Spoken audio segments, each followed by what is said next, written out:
감사합니다. 선교사님들 오늘 와주셔서 감사하고요. 또 정선교사님 기도해 주셔서 감사를 드립니다.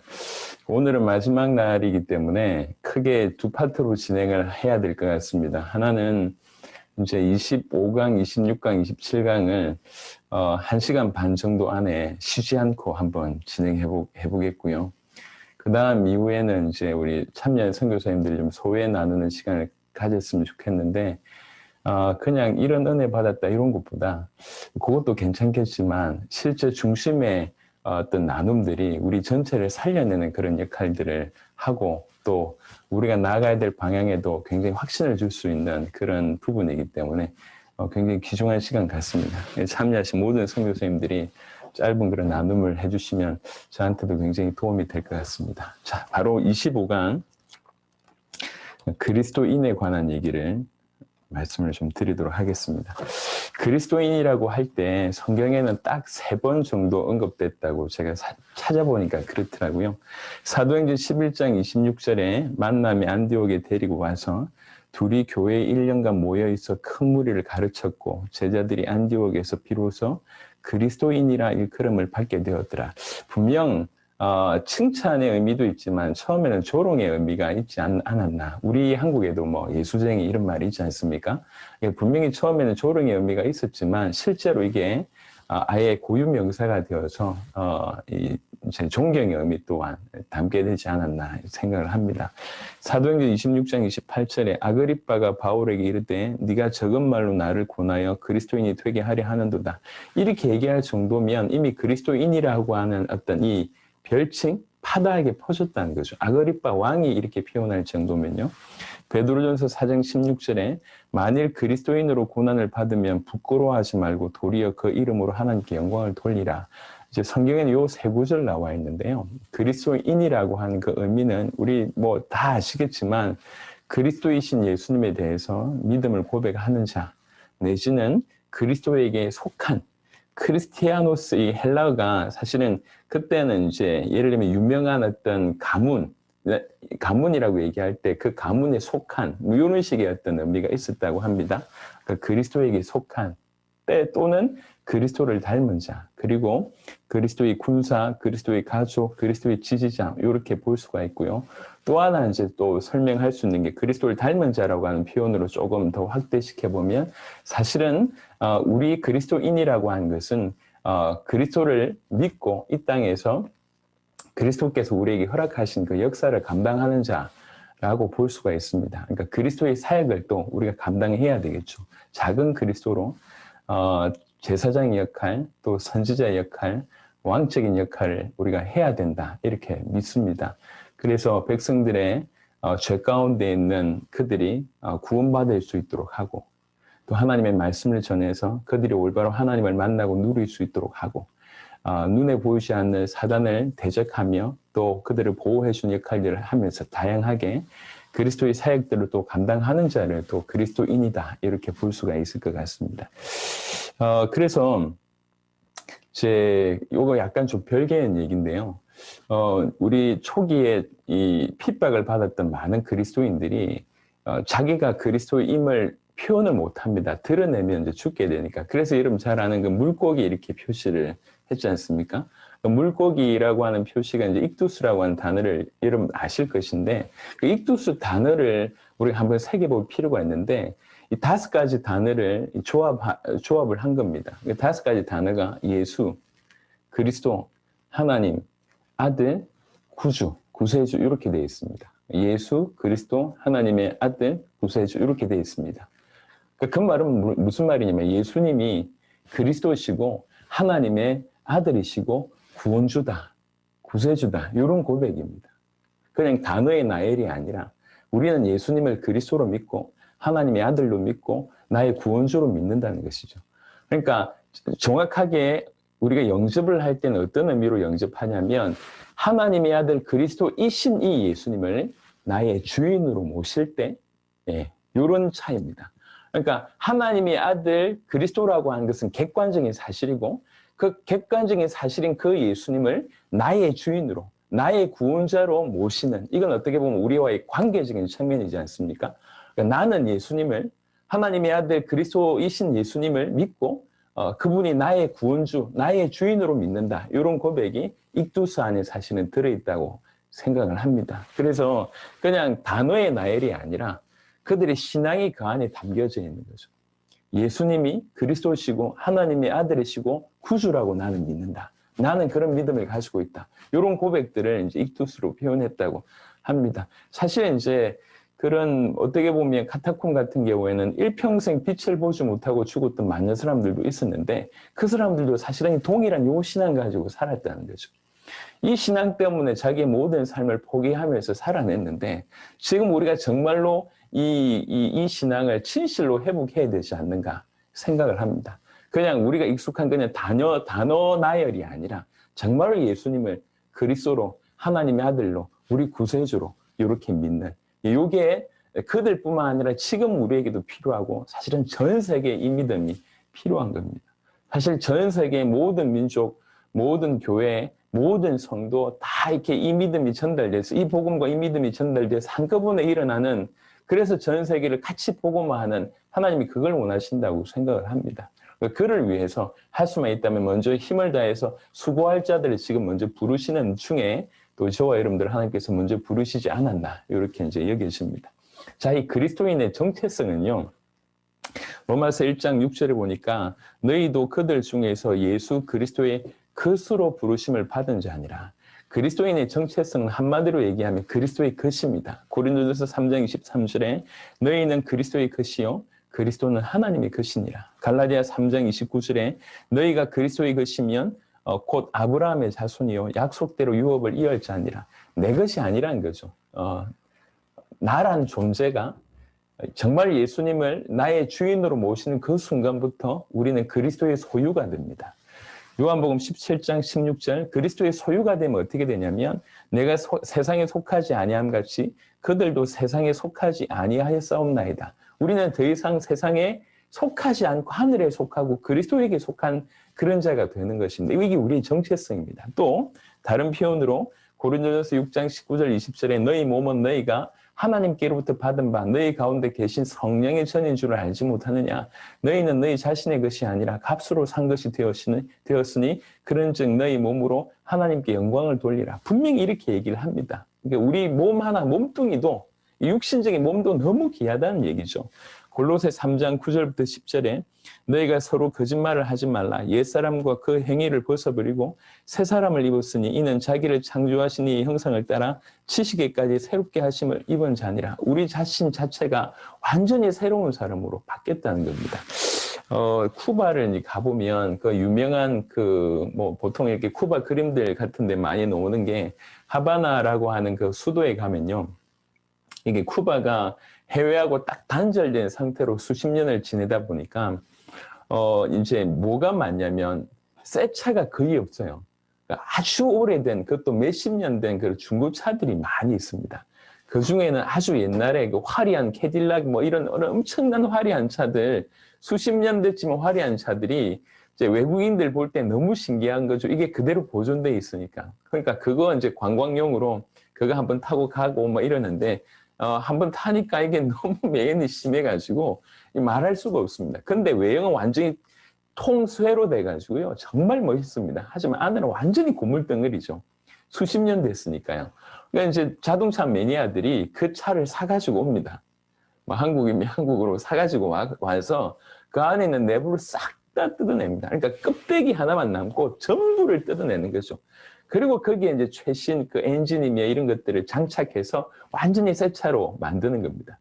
그러니까 겉은 같을지 모르겠지만 같은 게 아니에요. 완전 바뀐 것이죠. 이게 우리에게 일어난 사건입니다. 사실 새 사람을 입었다고 얘기할 때 그냥 껍데기는 비슷할지 모르겠지만 주인이 바뀌었고 죽었던 우리가 살아나고 사단의 자녀에서 하나님의 자녀가 되는 전방위적인 역사가 우리 안에 일어나는 겁니다. 이 새 사람을 입었다라고 하는 차원이 그런 의미라고 우리는 이해합니다. 베드로후서 1장 4절에 이로써 그 보배롭고 지극히 큰 약속을 우리에게 주사 이 약속으로 말미암아 너희가 정욕 때문에 세상에서 썩어질 것을 피하여 신성한 성품에 참여하는 자가 되게 하려 하셨느니라. 이게 신성한 성품에까지 참여할 수 있는 자라고 얘기를 합니다. 제가 좀 드리고 싶은 말씀이 있는데요. 제가 오랫동안에 그런 사람들을 많이 봐왔습니다. 예수님이 그리스도다라고 얘기를 하면서 또 예수님이 모든 문제 해결하셨다라고 얘기하면서 그가 모든 문제 해결하셨기 때문에 나는 영원한 구원 받았다라고 해놓고 거기까지는 사실은 뭐 어떻게 보면 틀린 말은 아니니까요. 그러니까 내가 뭘 해도 괜찮다라는 쪽으로 좀 점점 가는 거예요.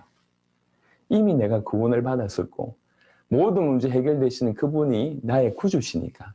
그래서 제가 볼 때 극하게 두 가지 형태로 제가 나타나는 걸 봤는데 하나는 뭐냐면 그가 모든 문제 해결자시니까 그 앞에 모든 문제를 가지고 오려고 하는 사람들이 있어요. 그러니까 이제 예수님이 그리스도니까 모든 문제 해결자니까 우리 경제 문제도 해결해 줄 거야. 그러니까 이렇게 믿어. 그럼 너 부자 돼. 아니면 이렇게 믿어. 너 병이 나. 이렇게 믿어. 그럼 너 부부 회복돼. 이렇게 믿어. 네 사업 해결될 거야. 만사형통 될 거야. 이렇게 사실은 예수님 그리스도 모든 문제 해결자라고 공식화 시켜놓고 모든 이것을 육신적으로 풀어내는 이런 사람들이 있어요. 이건 복음 아닙니다. 제가 지난번에도 얘기했듯이. 예. 예수님이 그리스도 내 인생의 모든 문제가 끝났다고 믿는 사람들은 나를 위해서 살지 않게 됩니다. 주님을 위해서 살 수밖에 없고 더 이상 이런 것들을 문제로 보지 않습니다. 그리고 모든 문제 해결해 줄 것이니까 이리 와서 그렇게 믿으면 네 문제 해결해 줄 거다라고 하는 것은 지극히 이단적인 발언으로 갈 수밖에 없습니다.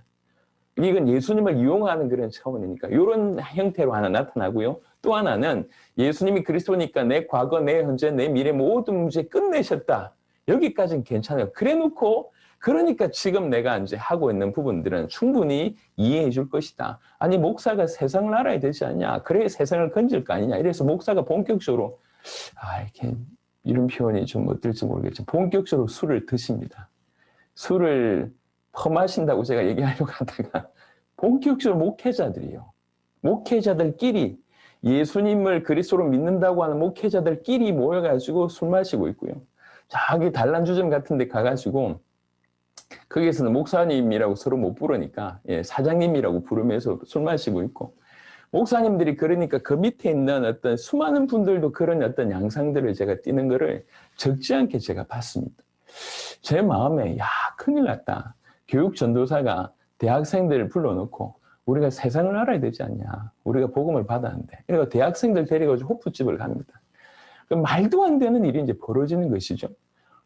그러니까 술을 마신다. 이건 뭐 사실 뭐 얼마든지 그럴 수 있는데 중요한 건 뭐냐면 그 선을 넘어버리기 시작하니까 이 배경에 오만 가지 엄난한 것부터 시작해서 뭔가를 따라온 걸 많이 봤어요. 그러면서도 정말 당당하게 난 예수를 그리스도 믿는다고 얘기합니다. 나는 구원받았다고 얘기를 합니다. 내 인생 모든 문제 끝났다고 얘기합니다. 그리고 삶은 뭐냐면 항상 이렇게 겉을 밖에서는 메시지를 전하고 뒤에서는 항상 엉뚱한 짓을 하는데 너무 양심의 가책을 못 느낄 정도로 그렇게 하고 있습니다. 그러면서 계속 뭐라고 얘기하냐. 예수님 그리스도 모든 문제 끝났다고 얘기합니다. 여러분 제가 볼 때 이게 니골라당입니다. 니골라당. 사도행전에 나왔던 그 니골라의 배경이 사실은 이런 거지 않습니까? 이게 영지주의거든요. 어떻게 보면. 영은 선하고 육은 악하니까 영은 이미 건진받은 바 육신은 뭐 아무렇게도 해도 되지 않냐. 이런 식의 어떤 흐름 또 그래도 육신을 철저하게 죽여야 되지 않냐라고 하는 두 가지 흐름으로 우리 영지주의가 나온 걸로 알고 있는데 이 후자가 거의 니골라당 같아요. 이런 일들이 일어나고 있습니다. 제가 사단 기가 막히구나. 사단의 공격이 어마어마하구나라고 하는 걸 많이 보게 됩니다. 이 귀한 복음 예수님을 그리스도로 믿는다고 해놓고 네 모든 문제 이제 끝났지 않냐. 그러면서 이제 이쪽으로 가게 되는 거예요. 더러운 쪽으로 악한 쪽으로 가게 되는 거예요. 그 귀한 복음을 받아놓고 말도 안 되는 쪽으로 가는 겁니다. 그러면서 이것에 그냥 안주하고 있습니다. 심지어는 세계복음만 한다고 해놓고 저기 선교 나가놓고 오전에는 집회하고 저녁엔 그 선교지에 가가지고 또 목사들끼리 술 퍼마시고 술 드시고 이러고 있는 거예요. 이게 말이 안 되지 않습니까? 이런 일들이 정말 비일비재하게 일어난 걸 제가 보면서 이게 뭐냐. 여러분, 누가 한 개인에 대한 얘기를 하는 게 아닙니다. 여러분, 사단은 아주 실제적입니다. 우리의 약함을 알고 있습니다. 우리의 맹점을 기가 막히게 파고들고 있습니다. 심지어는 예수는 그리스도라고 하는 복음을 받았다고 하는데도 불구하고 이렇게 갑니다. 그런데 자세하게 보시면 진실로 예수를 그리스도로 믿는 자는 그냥 지식만 가지고 있는 것이 아니라 그 성품에까지, 그 모든 것에 이르기까지 변화된 자를 얘기하는 겁니다. 이런 자는 그의 말뿐만 아니라 그의 삶을 통해서 예수가 누구신지를 드러냅니다. 예수님이 하나님의 아들 그리스도라고 하는 사실을 말뿐만 아니라 삶으로도 그렇게 드러나고 그렇게 살 수밖에 없는 것이죠. 그러니까 사도 바울의 인생에는 사도 바울을 위해서 목숨 걸려고 하는 사람들이 그렇게 많았던 겁니다. 왜 그러냐? 말로 살지 않았고 실제로 그렇게 믿는 그 삶을 실제로 살아냈으니까 그런 것입니다. 우리가 그리스도인이라고 얘기할 때 감히 우리에게 그리스도를 닮은 자라고 하는 칭호입니다. 그게요. 그리스도를 따르는 자라고 하는 칭호입니다. 그리스도를 따르는 자라고 하는 칭호를 받아놓고 예수님이 하나님의 아들 그리스도라고 하는 이 복음에 어떻게 보면 지식까지 하나님 허락하셨는데 요거 받아놓고 엉뚱한 짓을 하려고 하는 것이 이게 우리 본능하고 맞는 거거든요. 기가 막히게 이렇게 해가지고요. 겉으로는 대단해 보이는데 뒤로서는 정말 더러운 얘기밖에 없습니다. 이런 일들이. 제가 너무 오랫동안 이런 것들을 경험하면서 이야, 큰일 났다. 어떻게 예수님을 그리스도로 받고 저렇게 할 수 있는가?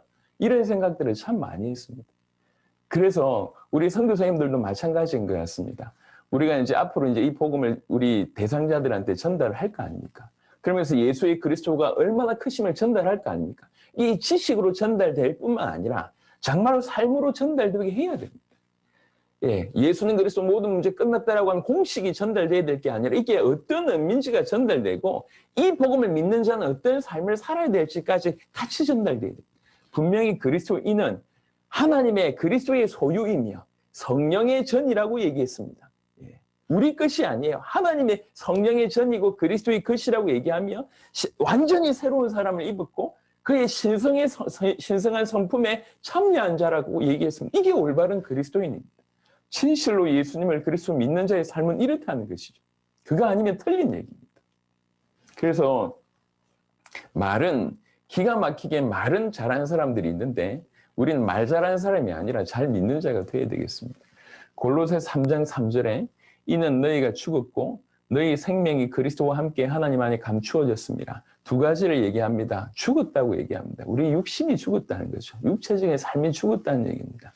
그러면서 우리의 생명이 그리스도와 함께 하나님 안에 감추어졌습니다. 얼마나 기가 막힌 말입니까? 우리 생명이 그리스도와 함께 있는데 하나님 안에 감추어졌대요. 절대로 우리 생명은 다시 잃을 수가 없습니다.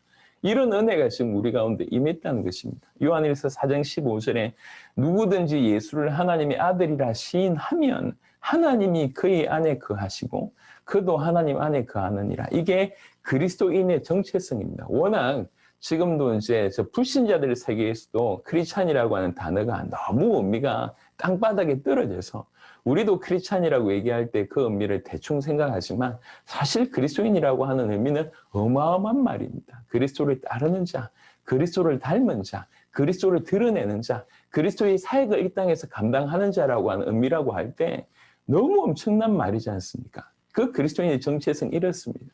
잃어버린 의미를 회복하는 저와 여러분 되었으면 좋겠습니다. 그래서 그런 의미로 그리스도의 삶은 믿는 자의 삶은 순종이라고 얘기했는데 약간 다른 각도로 그리스도인의 삶은 어떤 삶이냐.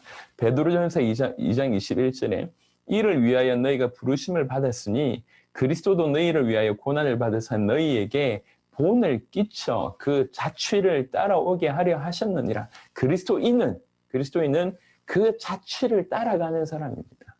우리 주님이 그리스도이신 그분이 우리에게 먼저 본을 보여주셨고 우리로 하여금 그 자취를 따르게 하셨습니다. 이게 그리스도인으로 삶입니다. 그러니까 내가 정말로 예수님을 그리스도로 믿는 그리스도인이라고 하면 우리는 그와 같이 그분의 길을 따라 그분이 본을 보여주신 대로 따라가는 것이 이게 가장 정상적이고 올바르다고 하는 얘기죠. 갈라디아 3장 11절에 또 하나님 앞에서 아무도 율법으로 말미암아 의롭게 되지 못할 것이 분명하니 이는 의인은 믿음으로 말미암아 살리라 하였습니다. 믿음으로만 우리가 살 수 있습니다. 우리가 살아가는 유일한 방법이 믿음입니다. 여러분, 내가 믿음이 있습니다. 예, 물론 다 믿음이 있습니다. 성도들, 나는 예수를 그리스도로 믿는데요. 물론 믿음이 있습니다. 근데 돌이켜봐야 될 게 뭐냐면, 우리가 무의식적으로 행하는 모든 것들은 믿음이 아니라 불신앙에 근거하는 경우들이 많습니다. 내가 믿음을 사용하지 않는 삶은 불신앙으로 살아가고 있는 삶입니다. 내가 의식하지 않고 행동하고 결정하고 판단하고 따라가는 그 모든 배경에는 거의 불신앙일 것입니다. 믿음 있는 거하고 믿음으로 살아가는 거하고는 다른 얘기입니다. 무슨 차이인지 아시겠습니까? 내가 믿는다라고 하는 의식을 가진 거하고 그렇게 실제로 사는 것은 다른 얘기입니다. 내가 효도해야지라고 하는 것과 효자로 사는 건 다른 얘기잖아요. 나는 믿음을 가지고 있어요. 나는 하나님 믿어요. 나는 예수님 믿어요. 예수님을 그리스도로 믿어요. 하고 오늘 매 순간 예수님을 그리스도로 믿는 결정을 하고 판단을 하고 살아가는 건 다른 얘기입니다. 사람들과의 수많은 관계 속에서 우리가 믿음을 사용하고 있는지, 아니면 일어나는 많은 사건 가운데 내가 믿음을 사용하고 있는지, 아니면 무의식으로 행동하고 있는지는 다른 얘기예요. 우리는 믿음으로 살아야 됩니다. 그게 사는 방법입니다. 아니면 그냥 내가 무의식적으로 내가 목회자고 그동안 해왔던 대로 해오는 그 모든 것들은 의식하지 않는 대부분은 거의 대부분 불신앙의 배경일 수 있습니다. 그래서 믿음을 내가 가지고 있다 이게 아니라 믿음으로 살아야 된다는 거죠. 모든 삶의 많은 수많은 과정 가운데 그래서 매 순간 이런 상황에서도 예수님이 하나님의 아들 그리스도다. 정말 이런 상황 가운데 이런 사건 가운데도 정말 예수님이 그리스도이심을 고백하고 믿음으로 도전을 하는 겁니다. 그러니까 그렇지 않으면 그냥 우리 인간적인 계산으로 워낙 익숙하다 보니까 인간적인 계산과 생각으로 막 행동을 합니다. 복음적이지도 않고 믿음적이지도 않습니다. 그냥 인간 조성으로 사는 것이죠. 분명 믿음 있다고 생각합니다. 제가 믿음 없겠습니까? 믿음 있습니다. 하지만 많은 삶의 영역에서는 그 믿음을 믿음으로 살아내지 못하는, 믿음을 사용하지 못하는 모습들이 너무 많아요. 이게 뭐 어떻게 전달되는지 잘 모르겠습니다. 아이들한테 뭐 교육을 할 때, 아니면 부부와의 어떤 관계가, 아니면 뭐 이렇게 어떤 교회에서 무슨 일이 벌어졌을 때, 하루에도요, 우리가 어떤 선택을 해야 될 그런 상황이 하루에도 엄청나게 많을 것입니다. 어떤 관계 속에서 어떤 말을 해야 될지도 선택을 해본다고 보면 우리는 하루에 적어도 수천 가지, 수만 가지 선택을 해야 되는 것 삶입니다. 의식하지 않을 때 이 선택은 거의 대부분 불신앙의 배경 가운데 있는 선택이라는 것이죠. 그 순간의 믿음으로 선택하는 삶을 우리가 조금씩 살아내며 도전해야 될 것입니다. 집안에 있는 분이 원수리라 이래가지고 이제 부부관계가 원활하지 않은데 내가 잘해줘야지 하는데도 저 사람의 목소리만 들으면 갑자기 내가 기분이 나빠지고 뭐 왜 고함 지른다든지 이런 일들이 우리 다반사 일어나잖아요. 믿음으로 사느냐? 분명히 선교사니까 믿음 가지고 있으니까 거기 있지 않습니까? 하지만 지금 일어난 일들에 내가 믿음으로 살아내고 있느냐는 다른 얘기입니다. 우리는 삶의 방법이 하나밖에 없습니다. 믿음으로 살아야 됩니다. 예수님이 하나님의 아들 그리스도라고 하는 그 믿음으로 살아내야지 그게 그리스도인의 삶입니다. 그러니까 예수님을 따라갈 뿐만 아니라 믿음으로 살아야 된다. 에베소 4장 12절에 하여 봉사의 일을 하게 하며 그리스도의 몸을 세우리 하심이라. 우리가 다 하나님의 아들을 믿는 것과 하나님의 아는 일에 하나가 되어 온전한 사람을 이루어 그리스도의 장성한 분량이 충만한 데까지 이르리니, 이제 사실 이 구절만 하더라도 너무 많은 내용들이 담겨져 있지만 그냥 짧게만 얘기하면 12절에 그리스도의 몸을 세우기 위해서 하나님께서 우리에게 많은 온전케 하고 우리를 봉사의 일을 하게 한다는 거죠. 그리스도의 몸을 세우고 또 그리스도의 장성한 분량이 이르는 게 뭐냐? 그 하나님의 아들이신 그리스도를 믿는 것과 아는 일에 하나가 되어서 온전한 사람을 이루어서 그리스도의 장성한 분량이 이르는 데까지 이른다고 얘기합니다. 포커스가 어디 있냐면 그리스도의 몸을 세우고 그리스도의 장성한 분량에 충만한 데까지 이르리니 포커스가 그리스도입니다. 계속 그리스도를 향해서 우리 자신이 그리스도를 향해서 가고 예수 믿는 모든 사람들이 그리스도의 이 몸을 세워가는 이런 삶, 이것이 그리스도인의 삶이라고 성경은 얘기하고 있습니다.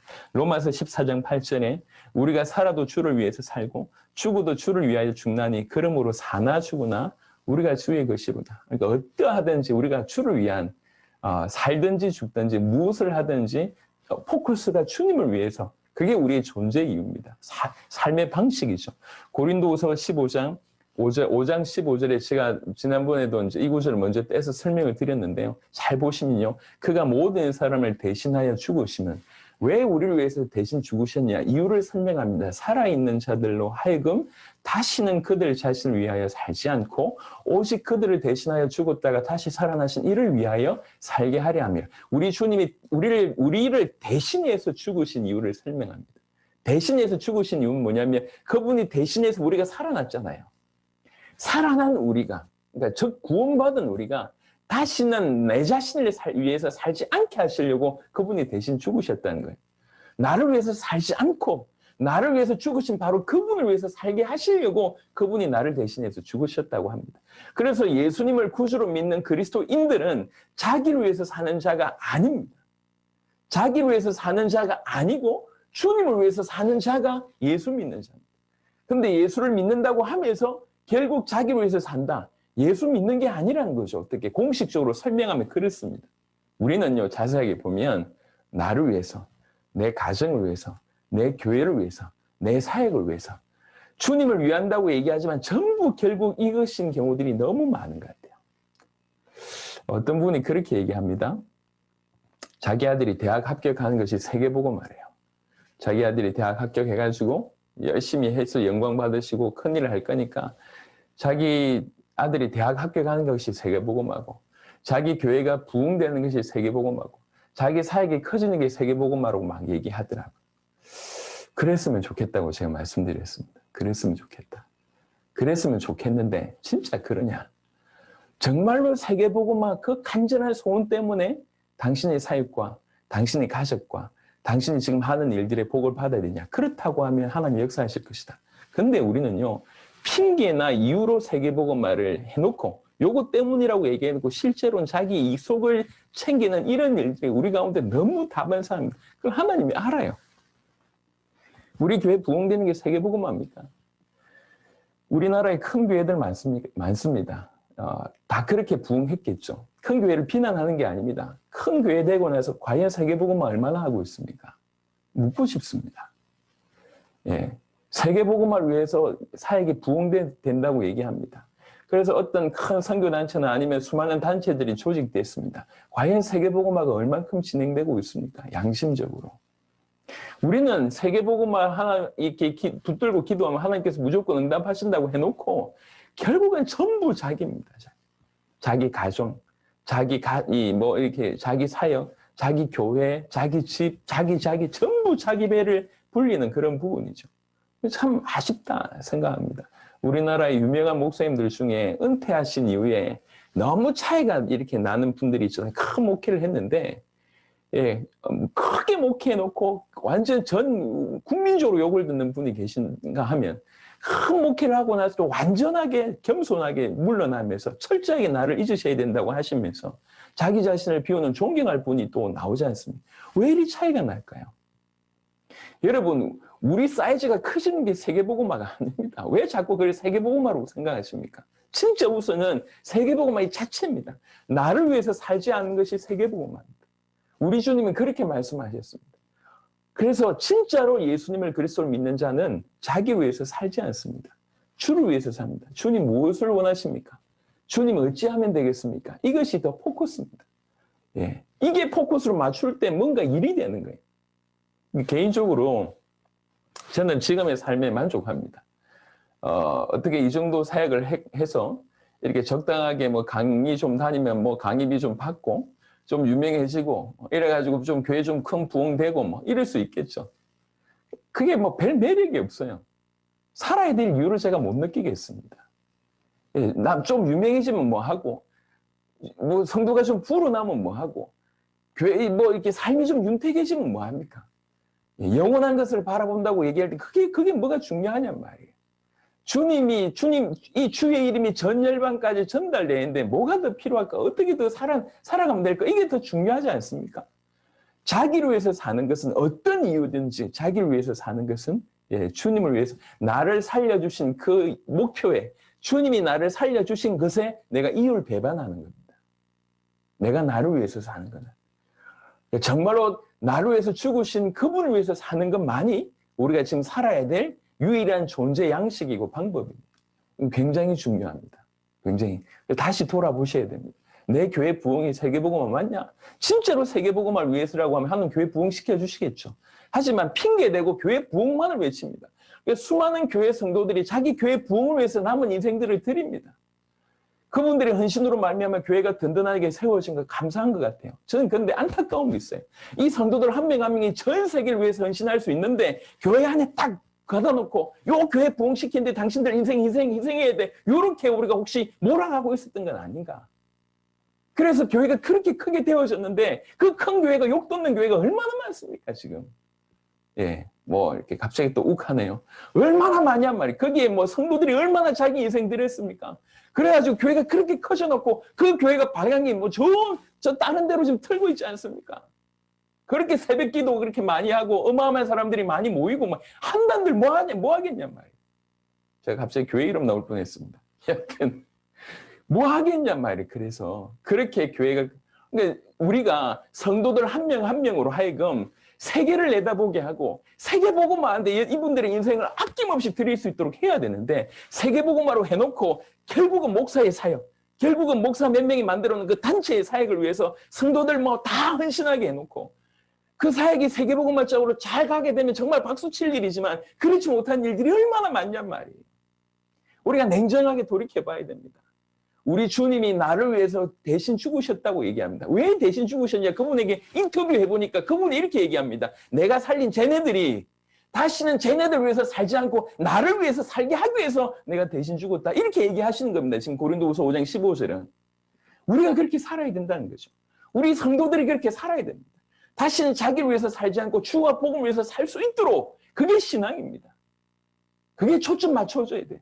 그래서 성도들이요. 지금 얼마나 코로나 시대에 어렵습니까? 저는 돈 한 푼 버는데 그렇게 힘들어요. 그렇게 어렵게 돈 벌어서 기쁘게 세계복음을 위해서 헌신하는 겁니다.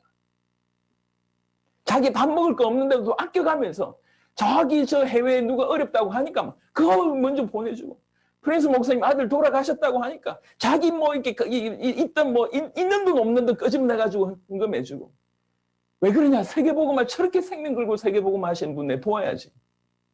이게 정상 아니냐 이런 생각을 합니다. 저는. 그래서 우리 냉정하게 생각을 해봐야 돼요. 내가 내 사역이 커지면 언젠가 세계복음화 되겠지. 사도행전 1장 8절에 성령이 임하시면 예루살렘과 온 유대와 사마리아와 땅끝까지 이르러 내 증인 되리라 라고 얘기를 하시면서요. 많은 사람들이 이걸 뭐로 착각하고 있냐면 이건 순서라고 착각하고 있는 것 같아요. 예루살렘, 유다, 사마리아 땅끝. 그래서 일단 우리 가정부터 해놓고 우리 교회부터 좀 부흥시켜 놓고 우리 지역사회에 좀 영향을 끼치고 또 이제 우리 내 사회가는 이 나라에 좀 영향 끼치고 세계로 가겠다. 자, 그래 놓고 세계로 간 사람 얼마나 있을까요? 얼마나 세계로 갔습니까? 그렇게 시작을 해서. 저희 아버님 욕을 또 좀 해야 되겠는데 저희 아버님이 저한테 그렇게 얘기했어. 그때 어제 쫓아낼 때 네가 네 애비도 복음 못 전한 놈이 무슨 세계복음 아니야? 이렇게 얘기를 하시더라고요. 맞는 얘기잖아요. 그래서 예, 맞다고 해놓고 제가 만약 그 말을 듣고 우리 아버지가 복음화 될 때까지 움직이지 않았다고 하면 세계복음화 없습니다. 여기 지금 아버님 들어와 계신데 안 맞습니까? 이게요 순수가 아니에요. 이건 동시입니다. 사도행전 2장에 처음부터 15개 나라 사람 와 있었다고요. 처음부터. 전 세계를 살리면서 우리 교회를 살리는 거예요. 내 교회와 전 세계를 같이 보는 겁니다. 쏙지 마십시오. 그래서요, 선교도 교회 커지고 나서 선교하겠다. 선교하는 사람은 없습니다. 해봐야 교회 큰 재정의 아주 일부입니다. 선교는 처음부터 해야지 끝까지 갑니다. 개척교회 때 선교하는 교회가 예, 큰 교회가 돼도 선교하는 교회가 되는 것입니다. 거짓말하면 안 돼요. 거짓말하면. 그러니까 내 교회, 이 사역이 커지면 언젠가 주님 조금만 기다리십시오. 좀 커지면 이제 어찌 하겠습니다. 우리 한두 번 속습니까? 그게 주를 위한 마음이 아니에요. 우리 성도들도 마찬가지입니다.